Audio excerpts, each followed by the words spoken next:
नमस्ते, मैं हूँ मिस्टर सुपर स्लो। आज मैं दुनिया के सबसे बड़े पशुओं के बलिदान देने वाली जगह गढ़ी माई मंदिर के बारे में बात करने वाला हूँ।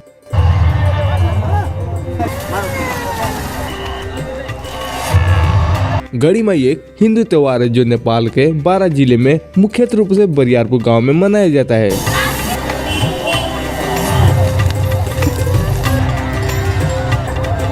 जिसे तराई के कुंभ मेले के रूप में माना जाता है। इस त्योहार का विशेषता ये है कि यह त्योहार बड़ी मात्रा में पशुओं की बलिदान देने का रूप धारण कर सकता है।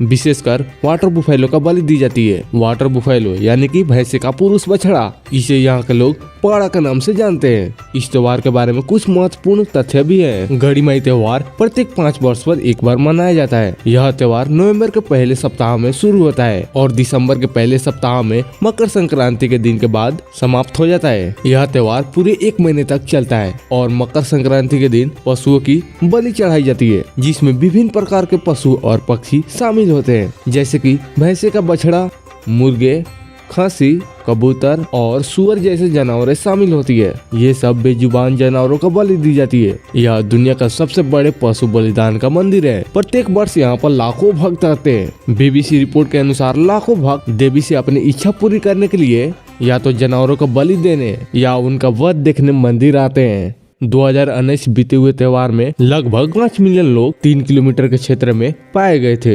इस त्योहार में बलि देने का शुरुआत कुछ विशेष तरीके से होती है। सबसे पहले गढ़ी माई मंदिर के मुख्य पुजारी काल रात्रि के दिन पूजा करते हैं। अनुष्ठान शुरू करने से पहले पुजारी गढ़ी माई देवी की मूर्ति के सामने एक तेल से भरे दिया को बिना जलाए रखते हैं। जैसे जैसे अनुष्ठान जारी रहता है, देवी के सामने का तेल का दिया अपने आप जल उठता है। पुजारी इस भाव को उत्सव के मुख्य भाव की शुरुआत मानते हैं। इसके बाद पुजारी पंडित देवी को 5 जानवरों का प्राण अर्पित करता है, जिसे पंच बलि कहा जाता है। यह विशेष अनुष्ठान 2 दिनों तक चलता है। इस उत्सव में भाग लेने के लिए दुनिया भर से, विशेषकर भारत और नेपाल से कई हजार लोग इस क्षेत्र में आते हैं। 2 दिन के दौरान लोग गढ़ी माई देवी को अपना खून चढ़ाने के लिए कई हजार जानवरों को बलि दी जाती है। खुखरी नामक विशेष नेपाली चाकू से जानवरों को वध करने के लिए 200 से अधिक लोगों को नियुक्त किया जाता है। आदमी 2 दिन में हजारों जानवरों को वध करते हैं। 2019 में बीते हुए त्योहार में लगभग 10,000 से अधिक जानवरों का बलिदान किया गया था। लोगों का मानना है कि जानवरों को बलिदान चढ़ाने से उनकी मनोकामनाएं पूरी होती है। इस उत्सव को दुनिया के सबसे बड़े पशुओं की वध करने का नाम दिया जाता है। यह त्योहार सैकड़ों वर्षों पुरानी परंपराओं से आ रही है। स्थानीय लोगों का मानना है कि गढ़ी माई त्योहार लगभग 265 वर्ष पहले शुरू हुआ था,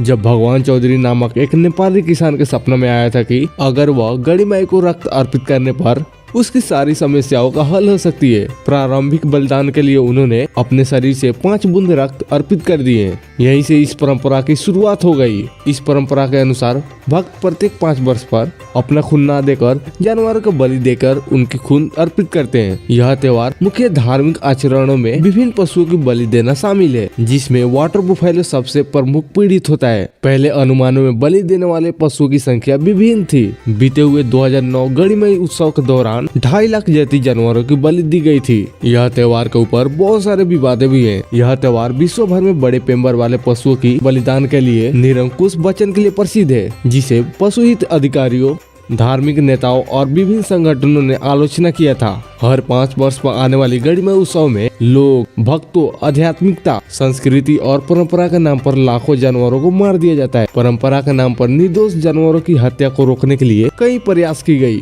कई अन्य पशु अधिकारियों समूह ने इस त्योहार के खिलाफ विरोध प्रदर्शन और विभिन्न कार्यक्रम आयोजित किए गए। त्योहार को चरम सुप्रीम कोर्ट ने बलिदान को नियंत्रित करने और पशुओं की अच्छी स्थिति की प्रति सरकार को मार्गदर्शन करने के लिए कहा था। पशु हित अधिकारियों और विश्व भर के एग्जीबिशन ने गढ़ी माई त्योहार को निंदा की है, जिसमें जागरूकता में वृद्धि हुई और इसकी समाप्ति के लिए कड़ी मांग की गई। आलोचना का सामना करने के लिए उत्तर में ऐसी धार्मिक प्रथाओं को संरक्षित करने के लिए कदम उठाए जा रहे थे जो पशुओं की बड़ी मात्रा में हत्या को शामिल नहीं करते थे। 2019 में गढ़ी माई त्योहार ने पिछले वर्ष की तुलना में पशुओं की बलि देने की संख्या में कमी देखी गई। इसे कानूनी हस्तक्षेप, जागरूकता अभियानों और स्थानीय जनसंख्या के दृष्टिकोण में परिवर्तन का कारण माना गया। गढ़ी माई त्योहार के बारे में चर्चा और विचार की जा रही है। नेपाल और अंतर्राष्ट्रीय स्तर पर दोनों पशु की बलिदान देने पर पूरी तरह से प्रतिबंध लगाने की मांग जारी है, जबकि समर्थक विशिष्ट संस्कृति धार्मिक परंपराओं को बचाए रखने के लिए विचार कर रहे हैं। फिर ये त्योहार इस साल